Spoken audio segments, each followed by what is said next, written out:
पंढरपूर तालुक्यातील कोर्टी इथं सालाबादप्रमाणे याही वर्षी ख्वाजा बंदे नवाज उरुसास प्रारंभ झाला आहे। आजपासून हा उरूस सुरू झाला असून आज संध्याकाळी 7:30 वाजता घोड्यावर संदल घेऊन वाजत गाजत आणि फटाक्यांची आतिषबाजी करत संदल ख्वाजा बंदे नवाज दरगाह इथं नेला जातो। त्याचबरोबर उरुसाच्या दुसऱ्या दिवशी सर्व हिंदू मुस्लिम बांधवांना दरगाह इथं लंगर खाण्याचं आयोजन केलं जातं। हा उरूस मोठ्या उत्साहात साजरा करण्यासाठी कोर्टी येथील सर्व हिंदू मुस्लिम बांधव केबीएन आणि केजीएन ग्रुपचे कार्यकर्ते अधिक परिश्रम घेत आहेत। तसंच उरूस उत्सव कमिटीनं चांगल्या प्रकारचं नियोजन केलेलं आहे। हर साल की तरह इस साल भी हम बड़े धूमधाम से अपने कोर्टी गांव में ख्वाजा बंदे नवाज की दरगाह में हर साल हम बड़े धूमधाम से उरूस मनाते हैं। इस साल भी हम बड़े एहतराम से उरूस मना रहे। तो आज अपने कोर्टी की मस्जिद से लेकर ख्वाजा बंदे नवाज के दरगाह तक रात में संदल निकलने वाला है 7:30 बजे। तो उस संदल में मेरे सभी मुसलमान भाइयों और हिंदू भाइयों से गुजारिश है कि सभी लोग उसमें शामिल होकर सवाब बरकत अदा फरमाएं।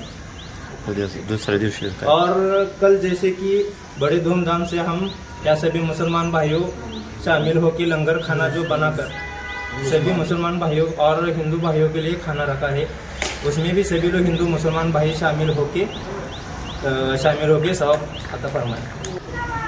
हमारे यहाँ कोर्टी गांव में ख्वाजा बंदे नवाज की दरगाह है। उस दरगाह का हर साल हम उरूस मनाते हैं। यहाँ सभी हिंदू मुस्लिम सभी मिलजुल के यहाँ पर उरूस मनाते हैं। आज शाम 7:30 बजे कोर्टी गांव के मस्जिद से संदल निकलता है और सभी गांव में से इधर दरगाह तक पहुंचता है। तो सभी हिंदू मुस्लिम भाइयों ने सभी ने इस संदल में शामिल होकर आना है और सवाब लेना है। और दूसरे दिन उरूस के दिन यहाँ पे लंगर खाना रखा जाता है। तो सभी मुस्लिम भाई हिंदू भाई सभी भाइयों ने इस लंगर खाने का सवाब हासिल करना है। ख्वाजा गरीब नवाज का उरूस हर साल मनाया जाता है। आज संदल है। गावातले सर्व कार्यकर्ते उपस्थित राहावे अशी सर्वांना नम्र विनंती आहे।